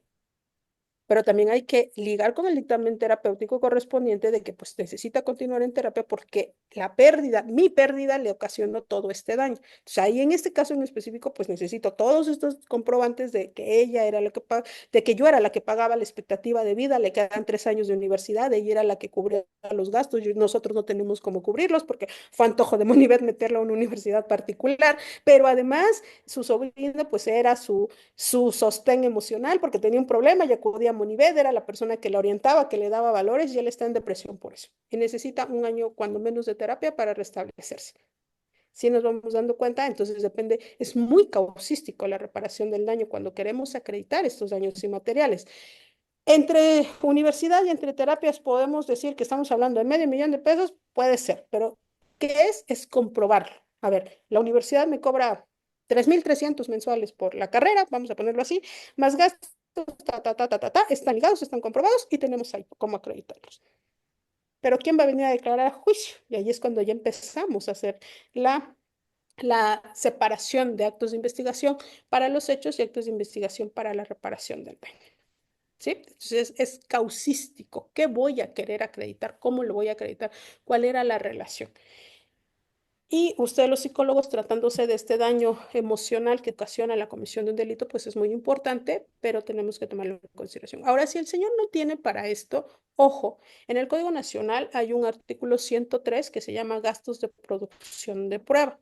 Y tratándose de prueba pericial, nos pueden pedir a nosotros como jueces que se designe un perito para que se estime sin necesidad de estarle diciendo, bueno, es que si no me pagas, no te entrego el peritaje, pídemelo a mí, es mi obligación. ¿Qué voy a hacer?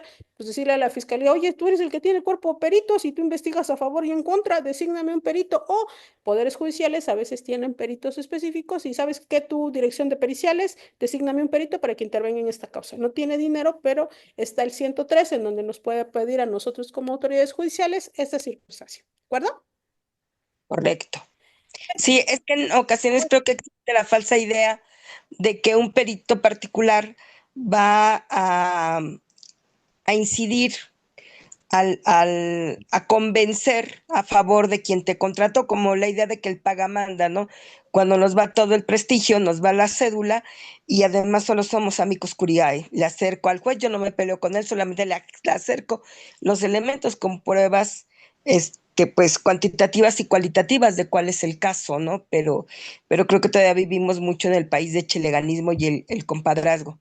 Responsabilidad de todos los presentes, cambiar Sí, esas situaciones. Gracias, gracias. complicado. Sí. Gracias, es complicado porque muchas veces las defensas dicen, pues si yo te estoy contratando, tú tienes que sacar el dictamen a mi favor. No, a ver, espérame, tú me estás contratando para que yo haga un buen trabajo y hacer un buen trabajo significa señalar lo bueno, lo malo y lo que ya no podemos componer, ¿no?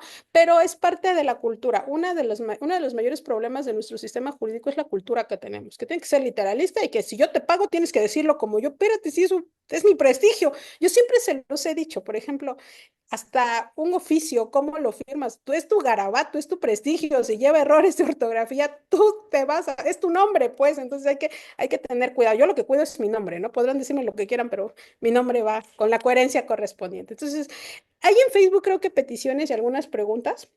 ¿Cuándo Sí, es el curso? No eh, sé, ¿con qué empezamos? ¿Cuánto cuesta el curso? ¿Cuándo es el si me curso? No permite sé. otra vez empiezo, se los comparto porque hay peticiones, miren, para todos, ahí les va, de nueva cuenta. El curso va a ser los días 16, 23 de mayo, son días viernes, 6 de junio y 13 de junio de 19 a 21 horas. Ojo, abajo de este en vivo, ustedes van a encontrar justamente está la publicación de este curso. Viene un botoncito que dice WhatsApp, ustedes nada más le dan clic ahí y los manda al número de Liceo Académico al 22 21 14 25 79. Solo les pide que nos proporciones tu nombre completo y te enviamos la información. En cuanto a las dudas, porque miren, y lo tengo que decir de veras con todo respeto a todos los abogados y abogadas que nos ven y nos verán. A veces nos preguntan ¿hasta cuándo tengo para pagar?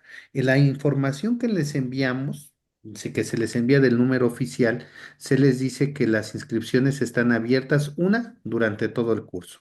Dos, también se te hace mención que te puedes inscribir desde ahorita, si quieres tomar, que es lo ideal, todo el curso, desde ahorita hasta las 18 horas con 30 minutos del 16 de mayo.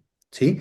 Para que te puedas inscribir, porque a veces me preguntan, ¿y cuándo me puedo inscribir? ¿Ya se acabaron las inscripciones? No, nos preguntan, las inscripciones están abiertas durante todo el curso y además si quieres participar hasta el último día, todavía te puedes inscribir desde ahorita hasta el 16 de mayo a las 18:30 horas para que puedas estar. Ahí están el tema, el curso de reparación del daño desde el derecho internacional, aplicación en México y pruebas para acreditarlo. Y las inscripciones son al WhatsApp 22 21 14 25 79. Vamos a estar gustosos de que nos acompañen. Y ahora voy a pasar con preguntas a la jueza rápido para quienes nos ve a través de Facebook Live. Preguntan aquí, buenas noches, maestra. La reparación integral del daño, aunque yo diría que esto ya sería tema de clase, pero bueno, en lo que corresponde al total de compensación tiene un límite en la cantidad económica y ya nos hablan, en un dictamen de feminicidio se realizaba una sumatoria que implicaba más de 1 millón de pesos y se argumenta que eso nunca lo aceptaría, es muy alto, mejor dejar una cantidad menor para que sí le entreguen. A ver, un límite como tal no hay, pero va a haber una ponderación de si lo que se busca es un lucro. Y eso sí se puede ver a través de todo. ¿Por qué? Porque se tiene que comprobar. Voy a poner un ejemplo. En un caso muy mediático, alguien pedía de reparación del daño 80 millones de pesos. Y el Estado, a través de la Comisión de Víctimas, ya le había entregado más de 200 millones de pesos, entre un montón de cosas más. Entonces, espérate, pues hasta me sales debiendo, ¿no? Ya te di más de lo que tú me estás pidiendo. Equilibrio, porque hay que comprobar todo. O sea, podemos pedir 200 millones de pesos. El punto está en comprobarlo. ¿Por qué estás pidiendo eso? Expectativa de vida, tienes que acreditarla. Como yo les dije hace rato, mi sobrino, este es el supuesto, pero es un supuesto imaginario, depende de mí, acredita que son 3 años. Bueno, la carrera es de 7, apenas lleva 4, le faltan 3 años. Y yo soy la que pago. Ahí está mi tarjeta unida a la cuenta de la universidad. Entonces, tenemos que acreditar peso sobre peso de lo que estoy pidiendo. Con dictámenes psicológicos, con este tipo de pruebas, facturas y todo lo que tengamos al caso. Podemos pedir 200 millones si logramos acreditar que la reparación del daño es por 200 millones. Entonces, no hay un límite, pero sí hay que verificar. El límite sería que no constituya un, una cuestión de lucro indebido por parte de la víctima. ¿De acuerdo? Y eso es causístico. Siempre va a ser causístico. Siguiente pregunta. Correcto. Aquí preguntan, yo soy del Estado de México. Mi pregunta es, en caso de víctimas, ¿cuándo debe inscribirse a la propia víctima al programa estatal de un presupuesto que es por derecho a accesar a ese recurso económico?